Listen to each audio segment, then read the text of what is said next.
सुप्रभात राजस्थान, नमस्कार, बहुत बहुत स्वागत आप सभी का। आप देख रहे हैं न्यूज 18 राजस्थान। आप सबके साथ मैं हूं प्रियंका और बुलेटिन की शुरुआत इस वक्त मिल रही बड़ी खबर के साथ करेंगे।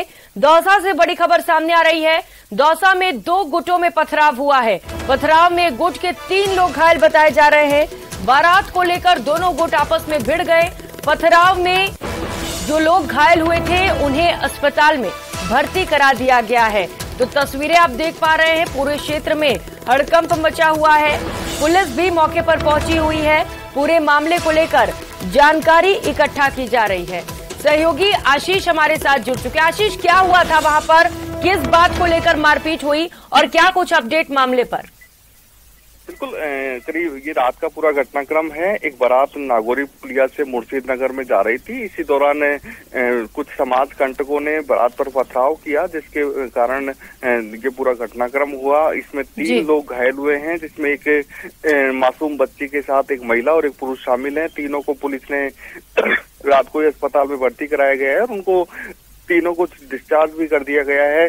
फिलहाल मौके पर शांति है। पुलिस की टीमें रात से ही गश्त कर रही हैं। दोनों समुदाय के लोगों को भी समझाइश की गई है। हालांकि जो समाज कंटक थे वो अभी पुलिस की गिरफ्त में नहीं आए हैं। पुलिस उनकी तलाश कर रही है। आसपास के सीसीटीवी खंगाल रही है कि ये समाज कंटक कौन थे और उन्होंने पथराव क्यों किया। हालांकि अभी तक पथराव का कारण भी पता नहीं लगा है। लेकिन रात का समय था, बारात का टाइम था। ऐसे में समझाइश करके बारात को गंतव्य के लिए रवाना कर दिया। अब पुलिस समाज कंटकों को नामजद करके उनकी तलाश करने में जुटी हुई है। जी आशीष, बिल्कुल समझाइश कर ली गई है, लेकिन चूंकि कुछ लोग घायल भी हुए हैं, तस्वीरें हम देख पा रहे हैं, अस्पताल में वो भर्ती भी रहे। क्या मांग उनकी ओर से की जा रही है आशीष? बिल्कुल, क्योंकि तीनों जो घायल थे उनको कुछ घंटे तक का ट्रीटमेंट दिया गया है। उसके बाद उनको डिस्चार्ज कर दिया गया है। उस समय घटना के दौरान करीब रात को 11-12 बजे के समथिंग जो लोग थे, जो बाराती थे, उन्होंने समाज कंटकों को गिरफ्तार करने की मांग रखी थी। पुलिस के अधिकारी मौके पर पहुंचे थे और उनको समझाइश करके मामला शांत कराया है। फिलहाल अब पुलिस का ये कहना है कि जो भी करीब 10 से 15 जो युवक हैं वो इस पूरे घटनाक्रम में शामिल होने की संभावना है। उनको नामजद किया जा रहा है कि उनकी तलाश की जा रही है कि आसपास के किस क्षेत्र के हैं, क्योंकि वर्ग विशेष की ये बारात थी। ऐसे में पूरा मामला सेंसिटिव था। इसी के कारण पुलिस अब संवेदनशील होकर पूरे मामले की जांच कर रही है। ठीक है आशीष, बहुत धन्यवाद तमाम जानकारियों के लिए। और अब बात भीलवाड़ा की, जहां कल देर रात चाकूबाजी की घटना सामने आई। चित्तौड़ रोड पर शाकिर नामक युवक के ऊपर देर रात हमला हो गया। चाकू से वार किया गया। चाकूबाजी में शाकिर गंभीर रूप से घायल हो गया, जिसके बाद शाकिर को जिला चिकित्सालय में उपचार के लिए भर्ती कराया गया। ये पूरा घटनाक्रम प्रतापनगर थाने का है, जहां पर पुलिस को सूचना मिलती है कि चित्तौड़ रोड पर चाकूबाजी हुई है, जिसमें एक युवक शाकिर गंभीर रूप से घायल हो गया है, जिसे उपचार के लिए जिला चिकित्सालय में भर्ती कराया गया। प्रतापनगर थाना प्रभारी अरविंद सिंह चारण अस्पताल पहुंचते हैं और अस्पताल में ही शाकिर के साथियों से, जो चाकूबाजी के समय शाकिर के साथ मौजूद थे, उनसे भी घटना की जानकारी लेने की कोशिश करते हैं, पर शाकिर के साथी कुछ नहीं बता पाते क्योंकि सभी नशे में धुत थे।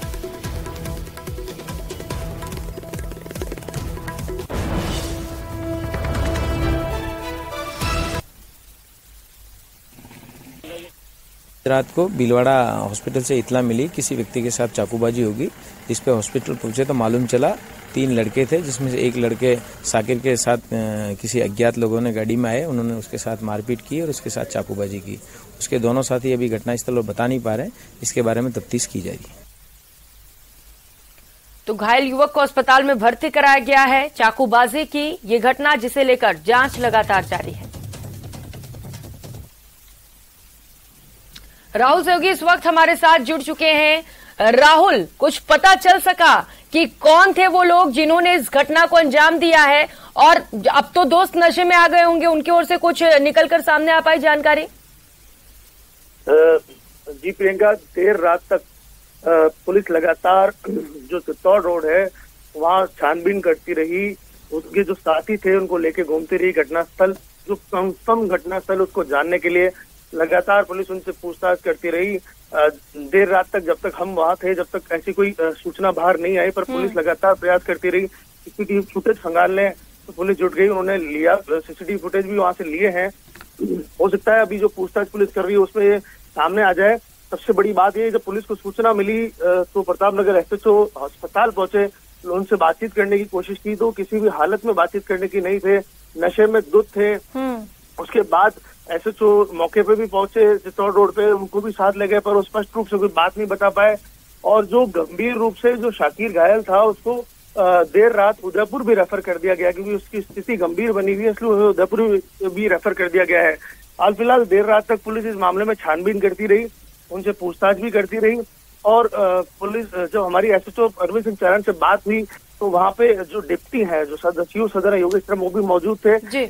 वो लगातार इनसे बातचीत कर रहे थे और चित्तौड़ रोड को पूरी तरह छानबीन की जा रही थी, पूरी तरह वहाँ देखा जा रहा था कि ताकि पता चल सके घटना स्थल कौन सा है और क्या कारणों से ये घटना हुई है। बिल्कुल राहुल, जरूरी है, लेकिन प्रथम दृष्टया पुलिस को क्या लग रहा है? क्या लूटपाट की वारदात को अंजाम दिया गया है या रंजिशवश यहाँ पर चाकूबाजी की गई है? क्या कह रही है पुलिस? प्रथम दृष्टया जो बात सामने ये आ रही है, जो जानकारी पुलिस को मिली है वो ये मिली है कि चित्तौड़ रोड पे जो शाकिर था अपने साथियों के साथ था और कार सब। ठीक है राहुल, शुक्रिया आपका तमाम जानकारियों के लिए। तो पुलिस पूरे मामले को लेकर जांच पड़ताल कर रही है, क्योंकि अभी सब नशे में थे। रात तक का अपडेट अगर आपको बताएं तो इस वजह से फिलहाल पूछताछ नहीं हो सकी है। और कोटा से इस वक्त की बड़ी खबर सामने आ रही है, जहां पर नीट की तैयारी कर रही कोचिंग छात्रा की मौत हो गई है। मृतका 17 वर्षीय मुस्कान मुजफ्फरनगर की रहने वाली थी। बीमारी के चलते बताया जा रहा है कि छात्रा की मौत हुई है। कोचिंग छात्रा के शव को एमबीएस अस्पताल की मोर्चरी में रखवाया गया है। विज्ञान नगर थाना पुलिस अब पूरे मामले को लेकर जांच में जुटी हुई है। तो नीट की तैयारी कर रही थी छात्रा 17 वर्षीय, जिसकी मौत हो गई है। सहयोगी ओम प्रकाश हमारे साथ जुड़ चुके हैं। ओम प्रकाश, क्या अपडेट, कुछ पता चल सका है कि आखिर मौत कैसे हुई? संदिग्ध मौत मानते हुए शव को एमबीएस अस्पताल की मोर्चरी में रखवाया है। 17 वर्षीय जो है मुस्कान एमपी के यूपी के मुजफ्फरनगर की रहने वाली थी और कुछ महीने से विज्ञान नगर इलाके में रहकर निजी कोचिंग संस्थान से नीट की तैयारी कर रही थी। हालांकि पुलिस का कहना है कि परिजनों से या कुछ परिचित लोगों से बातचीत हुई, उन्होंने कहा कि उनके दिल में छेद था और इनका इलाज भी चला था। संभवतः इसी कारण उनके शरीर में तकलीफ हुई, उल्टी दस्त हुई। उसके बाद में उसको आनंद फानंद में अस्पताल ले जाया गया, लेकिन दम तोड़ दिया। क्या और भी कोई कारण रहा होगा?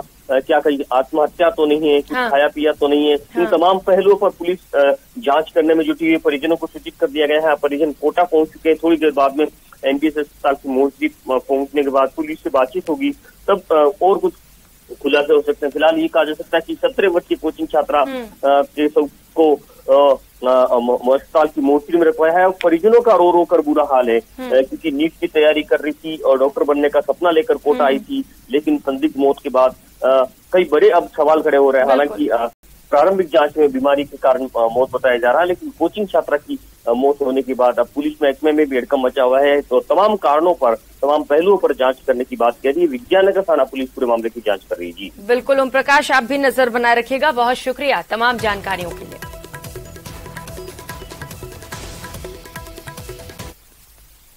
और रुक कर लेते इस बीच मिल रही एक और बड़ी खबर का। बीकानेर से ये बड़ी खबर है, खाजूवाला गैंगरेप और हत्या मामले से जुड़ी ये बड़ी खबर। और मामले में इस वक्त का ये बड़ा अपडेट आपको बताते चले। जन आक्रोश देख पुलिस ने अब एक्शन लिया है। कांस्टेबल मनोज को गिरफ्तार कर लिया गया है। ये गिरफ्तार करने की सूचना जारी की गई है। पुलिस के गाड़ी ड्राइवर को भी गिरफ्तार करने की सूचना मिल रही है। 3 अन्य को पुलिस ने डिटेन किया है।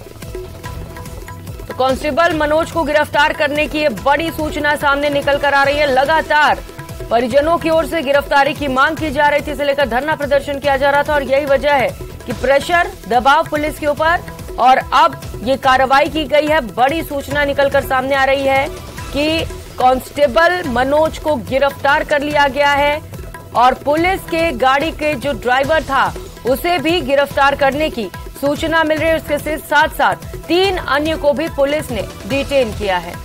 मनीष सहयोगी हमारे साथ जुड़ चुके हैं। मनीष, बड़ी खबर, बताया जा रहा है कि 3 लोगों को डिटेन किया गया है और कांस्टेबल मनोज की गिरफ्तारी की गई है। क्या पुख्ता जानकारी मिल पा रही है इसे लेकर?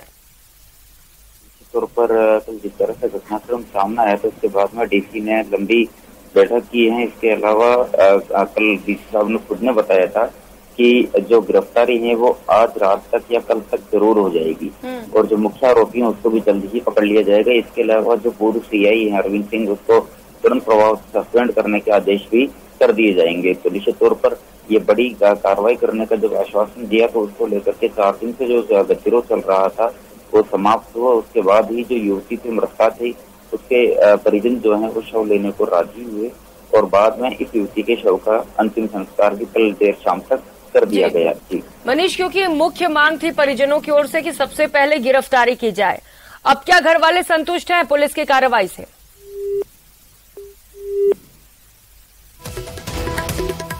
तो बड़ी खबर इस वक्त की आपको बता रहे हैं खाजूवाला गैंगरेप से जुड़ी, जहां पर दलित युवती के साथ सबसे पहले गैंगरेप, उसके बाद उसकी हत्या कर दी गई। लगातार इसे लेकर कार्रवाई की मांग की जा रही थी और अब पुलिस की ओर से ये बड़ा एक्शन। और रुक लेते हैं जोधपुर से मिल रही बड़ी खबर का। बीजेपी का प्रबुद्ध जन सम्मेलन होने वाला है। जोधपुर के एम्स सभागार में प्रबुद्ध जन सम्मेलन होगा। सम्मेलन में केंद्रीय जल शक्ति मंत्री गजेंद्र सिंह शेखावत भी शिरकत करेंगे। कार्यक्रम में सुधांशु त्रिवेदी बतौर मुख्य वक्ता मौजूद रहेंगे। प्रबुद्ध जन सम्मेलन का आयोजन किया जाना है जोधपुर से। इस वक्त की बड़ी खबर आपको बता रहे हैं, जहां पर बीजेपी के कई बड़े दिग्गज नेता शामिल होंगे। केंद्रीय जल शक्ति मंत्री गजेंद्र सिंह शेखावत भी इस सम्मेलन में शिरकत करेंगे और इसके साथ साथ कार्यक्रम में सुधांशु त्रिवेदी, जो कि प्रवक्ता हैं, मुख्य वक्ता के तौर पर शामिल होंगे। प्रतापगढ़ से बड़ी खबर सामने आ रही है। भाजपा प्रदेश अध्यक्ष सीपी जोशी का प्रतापगढ़ दौरा और इससे जुड़ा ये बड़ा अपडेट आपको बताते चले। आज प्रतापगढ़ के दौरे पर सीपी जोशी रहेंगे। दोपहर 3:30 बजे प्रतापगढ़ पहुंचेंगे। निजी कार्यक्रम में भाग लेंगे सीपी जोशी और यहां से निम्बाहेड़ा में भी अमृत जल संरक्षण कार्यक्रम में शिरकत करने पहुंचेंगे। तो बीजेपी प्रदेश अध्यक्ष सीपी जोशी का दौरा प्रतापगढ़ में रहने वाला है। कई खास कार्यक्रम में शिरकत करेंगे।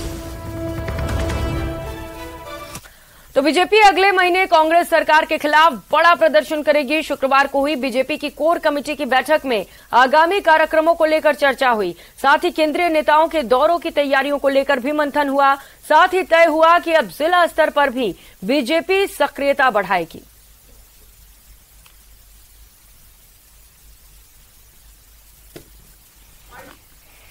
हर विधानसभा में जो विकास के काम हो रही हैं, ये विनाश वाली सरकार है। स्कूल में टीचर नहीं है, स्कूल बिल्कुल टूटी हुई हालत है और सड़कें टूटी हुई है, बिजली आती नहीं है, अपराधीकरण चरम पे है और घोटाला ट्रांसफर पोस्टिंग में रिश्वत मांगी जा रही है।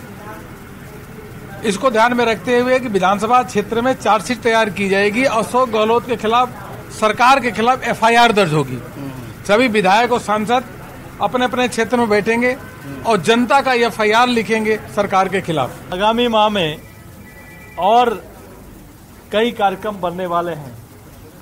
मुख्य रूप से राजस्थान की 81 सरकार, जिसने 4.5 वर्षों में भ्रष्टाचार, लचर कानून व्यवस्था, महिला और दलित पर अत्याचार, दुराचार, आपदा प्रबंधन की दावे की पोल खुलना, रीट के मामले में और चाहे योजना आयोग में पैसा मिलना हो, ऐसे अनेक मामलों को लेकर आगामी समय में राजस्थान सरकार के खिलाफ बड़े आंदोलन की भी रचना बनी है और ऐसे ही कुछ कार्यक्रम आगामी रोड मैप को लेकर आज की कोर कमेटी की बैठक थी। खबरों में आगे बढ़ते हुए, कर्नाटक में बजरंग बली की एंट्री के बाद अब राजस्थान के रण में भी बजरंग बली की एंट्री हो गई है। भरतपुर में सीएम गहलोत ने बीजेपी पर जमकर हमला बोला। उन्होंने कहा कि चुनाव जीतने के लिए बजरंग बली की जय करते हैं। बजरंग बली ने इनको सबक सिखा दिया है। अब तक आप मेरे नाम का दुरुपयोग करोगे। बीजेपी सिर्फ धर्म के नाम पर राजनीति करती आ रही है। शुरुआत हुई है, अच्छी शुरुआत हुई है। राहुल जी ने मीटिंग ली वहां अलग से भी। मैं समझता हूं कि ये शुभ संकेत है। आने वाले वक्त में इसकी जरूरत भी है। आम जनता चाहती है कि विपक्षी एकता हो। उसी रूप में मैं समझता हूं कि जो फैसला हुआ है, सब लोग एक मंच पे आए हैं, तो ये अपना बहुत शुभ संकेत है।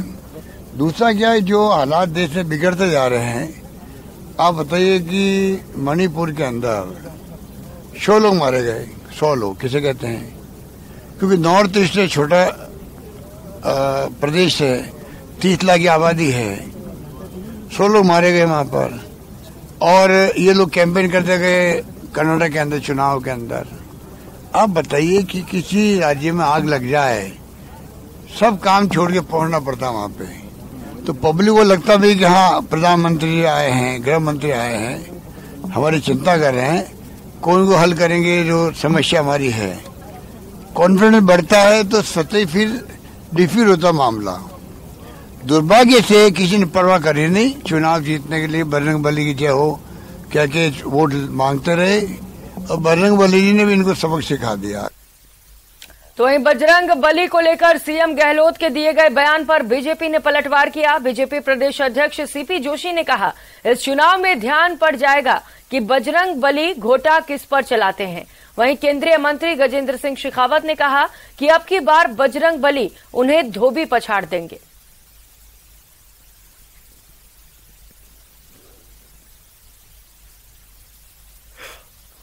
ये तो अभी पता लग जाएगा कि बजरंग बली गोटा किस पे घुमाते हैं। इस चुनाव में ध्यान पड़ जाएगा और ऐसा गोटा घूमेगा कि जीवन भर आप हिंदू धर्म को चोट पहुंचाने का, हिंदू त्योहारों पर प्रतिबंध लगाने का, भगवा पताका पर प्रतिबंध लगाने का, और मुगलिया पाठ को हटाकर आप गौरवशाली हमारे योद्धाओं का पाठ लगा, उन किताबों को 1.5 करोड़ किताबों को आप बंद कमरे में बैठे हो।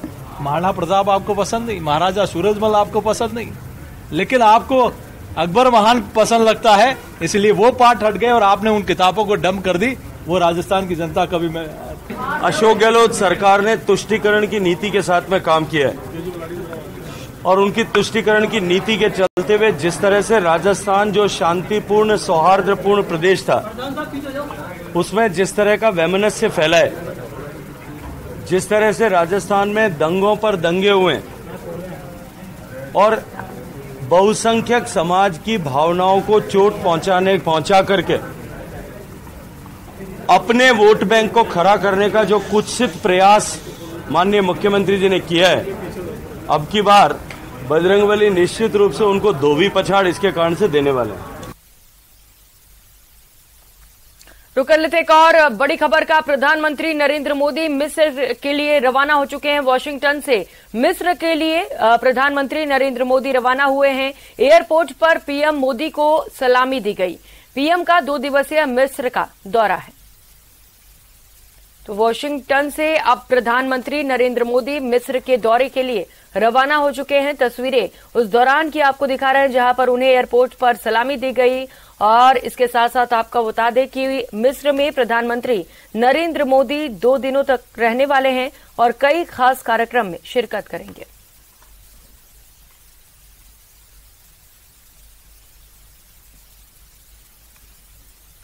और भारतीय समुदाय को प्रधानमंत्री नरेंद्र मोदी संबोधित करते नजर आए। रेगन सेंटर में मिनी इंडिया दिखा। प्रधानमंत्री नरेंद्र मोदी की ओर से ये बड़ा बयान। उन्होंने कहा कि भारत यूएस साझेदारी नई ऊंचाई पर है। मजबूत संबंध में बाइडेन का बड़ा योगदान है। इसके साथ साथ पीएम मोदी ने यह भी कहा कि भारत यूएस की नई यात्रा की शुरुआत हुई है। ये यात्रा मेक फॉर वर्ल्ड के लिए है। भारत यूएस में बहुत बड़ा समझौता हुआ है। भारत में बड़े निवेश के फैसले भी हुए हैं।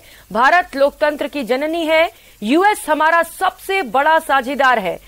पीएम मोदी ने कहा कि भारत यूएस में भावनात्मक रिश्ता है। यूएस आधुनिक लोकतंत्र का चैंपियन है। स्ट्रैटेजिक इश्यूज पर हमारे कन्वर्जेंस की है ये नई यात्रा। Make in India, make for the world, उसको लेकर हमारे कोऑपरेशन की है।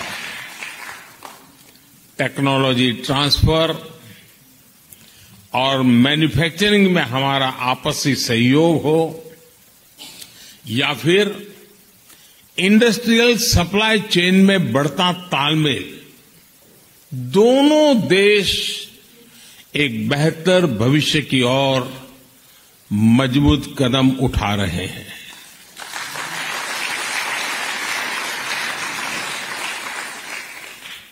जनरल इलेक्ट्रिक कंपनी का भारत में। और बड़ी खबर का रुख कर लेते हैं। महंगाई राहत कैंप का आज 62वां दिन है। अब तक 1,69,46,647 परिवार इससे लाभान्वित हो चुके हैं, जबकि 7,32,93,319 गारंटी कार्ड वितरित किए गए हैं। गैस सिलेंडर योजना की बात करें तो इसमें कुल 53 लाख से अधिक लोगों ने रजिस्ट्रेशन कराए हैं। निःशुल्क बिजली योजना में 90 लाख से अधिक रजिस्ट्रेशन हुए हैं। कृषि बिजली योजना की बात करें तो 11 लाख से अधिक रजिस्ट्रेशन कराए गए हैं। फूड पैकेट योजना में 1 करोड़, मनरेगा योजना में 65 लाख, शहरी रोजगार गारंटी योजना में 4 लाख से अधिक लोगों ने रजिस्ट्रेशन कराए। और भीलवाड़ा से बड़ी खबर सामने आ रही है। कांग्रेस के प्रदेश सह प्रभारी काजी निजामुद्दीन एक दिन के भीलवाड़ा के दौरे पर रहे, जहां सर्किट हाउस पर पार्टी कार्यकर्ताओं ने उनका भव्य स्वागत किया। काजी निजामुद्दीन ने जिले के कांग्रेस के कार्यकर्ताओं से इस दौरान 1-to-1 संवाद भी किया और इस दौरान न्यूज 18 राजस्थान से भी खास बातचीत की। उन्होंने कहा कि मैं हर कार्यकर्ताओं से बात कर रहा हूं और उनकी सोच जानने की कोशिश कर रहा हूं। कांग्रेस पार्टी के राष्ट्रीय सचिव और राजस्थान के सह प्रभारी काजी निजामुद्दीन भीलवाड़ा पहुंच चुके हैं। 1-to-1 संवाद कर रहे हैं पदाधिकारियों से, कार्यकर्ताओं से, उनकी मन की बात जान रहे हैं। हमारे साथ निजामुद्दीन जी हैं, इनसे बात करते हैं। सर, लगातार 3-4 घंटे से आप यहाँ पे हैं, कार्यकर्ताओं से मिल रहे हैं, पदाधिकारियों से मिल रहे हैं, क्या निकल के बाहर आ रहा है? मैं पहली बार सह प्रभारी बनने के बाद भीलवाड़ा आया हूं, तो मैं चाहता था मैं सभी कांग्रेस के पदाधिकारियों से, साथियों से, जनप्रतिनिधियों से, उन अपने कार्यकर्ताओं से कांग्रेस के जो कांग्रेस की ताकत है, जान है, और कभी उनको किसी पद की या किसी कोई उनको इच्छा नहीं होती, उन लोगों से मैं बैठकर बात करूं। तो उन लोगों से ही मैं बैठकर बात कर रहा हूं। कुछ लोग ग्रुप्स में मिल जाते हैं, कुछ लोग इंडिविजुअली मिलते हैं। कांग्रेस पार्टी यहाँ सरकार में है और सरकार में रहते हुए पहली बार बहुत अरसे के बाद ऐसा दिखाई दे रहा है कि रूलिंग पार्टी की एंटी इनकम्बेंसी नहीं है, बल्कि जनता ये चाह रही है कि ये पार्टी की सरकार दोबारा रिपीट करे। सर, आप भीलवाड़ा का भी प्रभार आप देख रहे हैं। भीलवाड़ा शहर लगातार एक खाई बना हुआ है, मुख्यालय है भीलवाड़ा जिले का भीलवाड़ा शहर, लगातार कांग्रेस वहाँ हारती आ रही है, किसी को भी खड़ा किया जा रहा है, हार रही है। ऐसा क्या किया जाएगा कि वापस शहर में कांग्रेस वापस निकल सके? ये सब हमारे साथी, यही हमारी ताकत है, यही कोई एक ऐसा सुझाव देंगे और इस सुझाव को ही हम सम्मिलित करेंगे और उम्मीद करते हैं कि इनका सुझाव इतना अच्छा होगा कि आने वाले वक्त में हमारा भीलवाड़ा मजबूत होगा जैसे पहले कभी रहा और भीलवाड़ा में कांग्रेस का परचम लहराएगा। ये थे हमारे साथ काजी निजामुद्दीन, लगातार कार्यकर्ताओं पदाधिकारियों से बात कर रहे हैं, उनकी नस टटोल रहे हैं ताकि आने वाले चुनाव में कांग्रेस और मजबूती से चुनाव लड़ सके। वीडियो जर्नलिस्ट अंकुश सनाटी के साथ राहुल